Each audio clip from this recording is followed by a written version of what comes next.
Alors, donc, pour évoquer les tractations en cours, les différentes pressions qui ont été mises par différentes entités pour euh, faire ce dont vous parlez, c'est-à-dire empêcher la candidature de Maurice Kamto, il y a cette note vocale, je crois, de votre sœur, qui est par ailleurs conseillère, Elle est chargée, même du bureau politique chargé des voilà, relations extérieures. voilà, membre du bureau politique, ou apporte beaucoup plus précis, du Manidem. Oui.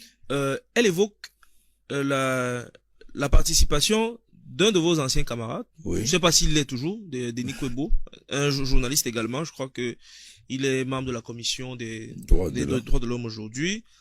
Comment est-ce que vous avez accueilli ça? Déjà, est-ce que vous en avez parlé avec votre sœur? Alors, je vais vous dire, Yebga ne nous a pas surpris, mais Denis Kwebo nous a surpris. Parce que, je peux vous dire, il était la dernière personne que je consultais avant de donner mon avis dans le parti. Pas de prendre une décision, de donner mon avis. Et il avait même créé virtuellement un soi-disant comité révolutionnaire, c'est-à-dire une structure informelle, mais qui regroupait un peu les têtes du parti, dans lequel on discutait avant de la mettre à la décision ou le point de vue qu'on avait arrêté à l'ensemble des cadres du parti. Donc c'était vraiment, c'est-à-dire que Kwebo c'était le Manidem. Donc lui, il nous a beaucoup surpris. Il a appelé ma sœur et il lui a dit que bon, qu'est-ce qu'on veut, notre prière le leur pour enlever Kamto. Vous confirmez les propos qui ont été tenus par votre sœur dans les éléments audio en circulation? Oui, même les envoyer.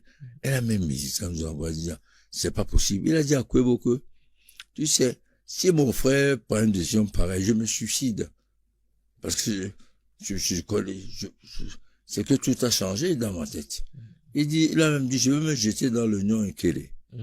Il a appelé Tito, la trésorière. Il lui a dit, même, et quand on a reçu 500 millions, il faut qu'il vous donne au moins chacun d'entre vous 5 millions, sinon il n'est pas sérieux. Bon, la trésorière n'a pas compris pourquoi il pose une question pareille. Il a appelé le premier vice-président Ndogmo. Et il lui a dit que, bon, vraiment, je suis en train de négocier, qu'est-ce qu'on fait? Il a envoyé pour moi. Il m'a appelé. Denis Kwebo. Oui, il m'a appelé. Il me dit, est-ce que tu aimerais avoir une conversation avec un Gongo?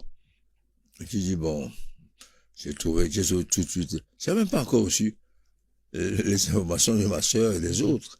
Je lui ai dit, bon, tu sais, si je veux rencontrer un Gongo, je peux le rencontrer, je n'aurai pas besoin de toi, quand même. Et c'était très court comme conversation. C'est après que tous les autres camarades ont remonté l'information que mais il nous a appelé aussi. Et sans déjà savoir que mes voix, il avait appelé mes voix, un secrétaire général.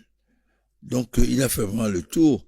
Il a cherché le maillon faible, comment introduire la Zizani, que j'ai déjà pris 500 millions, que le pouvoir est prêt à discuter.